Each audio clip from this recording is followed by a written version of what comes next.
আমরা মিলে গেছি। আসসালামু আলাইকুম ওরহমতুল্লাহি ওবারাকাতু। হ্যালো গাইস, আপনারা সকলে কেমন আছেন? আশা করি সকলে ভালো আছেন। আজ আমি আপনাদের সামনে একটা ভিডিও লয়ে এসেছি।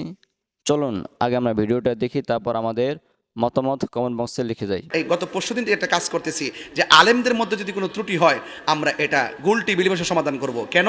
এটা আমি সিদ্ধান্ত নিয়েছি, কারণ আমরা আলেম একজন আরেকজনকে বল ধরি, তখন ফেসবুকের ভিতরে আমার পক্ষে একদল বাইর, ওনার পক্ষে আরেক দল বাইর, বাইরিয়া শেষ পর্যন্ত এমন একটা ফেসবুকে কাদা চোরাচুরি হয়, শেষ পর্যন্ত আমার কেল্লা নিয়ে নায়কের মাথাত লাগাই দেয়, আরেকজন নিয়ে আরেকজনের কেল্লা নিয়ে আরেকজনে লাগাই দেয় যে একটা নাচানাচি ঠেলাঠেলি ইউটিউবাররা ইনকামের দান্দা করে, লাস্টে আমরা বান্দা ফুরি, দিন শেষে ইসলামের ক্ষতি হয়। কথা কোন ঠিক না বেটি?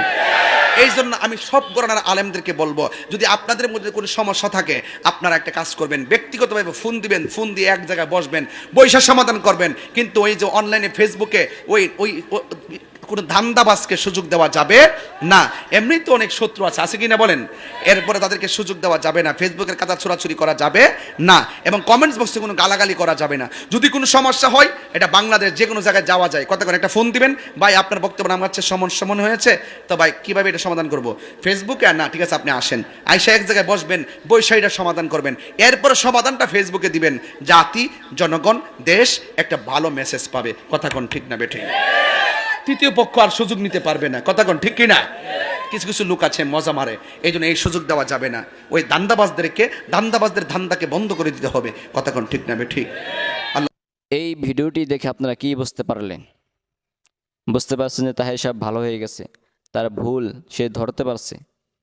আরে ভাই না, যদি তার ভুল সে ধরতে পারতো তাহলে সে শুরুতেই ভুল ধরতো। একটা মানুষ কয়দিন ভুল করতে পারে? দেখবেন আজ ভালো হয়েছে, দুদিন পর আরেকটা বিষয় নিয়ে আবার কি সোশ্যাল মিডিয়া কী করবে, ভাইরাল হয়ে যাবে। তার কাজেই হয়েছে ভাইরাল হওয়া। জাতি জাহান্নামে যাক বা জেহেনে যাক, তার ওটা দেখা না, আমার কাজ হয়েছে ভাইরাল হওয়া। তাহের সাহেব কথা নরম হয়ে গেল, তার সুর এখন পাল্টে গেল, কারণ ওসামা সাহেব যখন তাকে ঠেলা দিছে, এদিক দিয়ে দেখতেছে যে আমার মরিদগুলা জায়গায় জায়গায় অপমান হইতেছে, মায়ের খাইতেছে, মানুষ আমাকে নিয়ে টোল করতেছে। মানুষ শুধু আমাকে নিয়ে টোল করে না, আমাকে গালাগালি করতেছে। শুধু আমাকে গালাগালি করে না, আমার মাকে নিয়ে, আমার বোনকে নিয়ে, আমার 14 গোষ্ঠীকে নিয়ে, আমার স্ত্রীকে নিয়ে, আমার সন্তানকে গালাগালি করতেছে। দেখতেছে যে আমার কল্লা নায়ক নায়িকার কল্লার সাথে লাগিয়ে ড্যান্সে মঞ্চে বসাই দিছে, গানের মঞ্চে বসাই দিছে। এটা কথা আছে না ভাই? অল্প বিদ্যা খুব ভয়ঙ্কর। যে একবার জানে না তার দ্বারা বেশি ক্ষতি হয় না, যে বেশি জানে তার দ্বারা বেশি ক্ষতি হয় না, যে কম জানে তার দ্বারা বেশি ক্ষতি হয়। সকলেই বলছিলেন যে শেখ আহমদুল্লাহ শাহ সে চুপ হয়ে রয়েছে কি জন্য?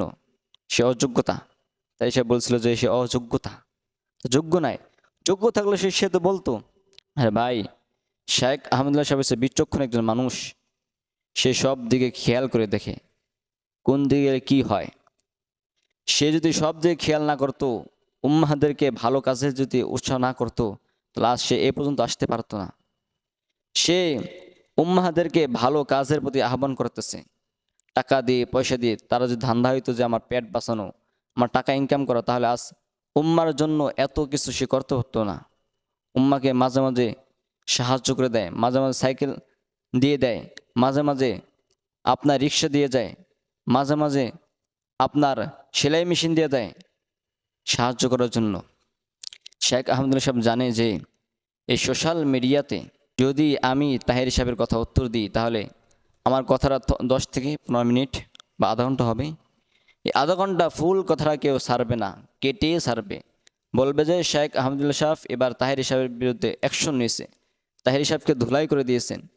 কারণ এখানে আমরা আলেম রেখে দ্বন্দ্ব করতেছি, ওই দিক দিয়ে ইউটিউবাররা তাদের টাকা ইনকাম করতেছে, তাদের পেট বাঁচাইতেছে। ইউটিউবাররা চাইবে না যে আলেমের সংশোধন হয়ে যাক, তারা চাইবে যে যত যত কি হবে, তর্ক বিতর্ক হবে, তত আমাদের ইনকাম বেশি হবে, ভিউজ বাড়বে, আমাদের ইনকাম হবে।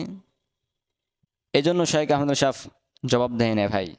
যাই হোক, তাহেরি সাহেব এখন তার নিজের ভুল বুঝতে পারছে, এটাই বেশি। আল্লাহ তাআলা যেন তাহেরি সাহেবকে আরও তার নিজের ভুল বোঝা তৌফিক দান করুক।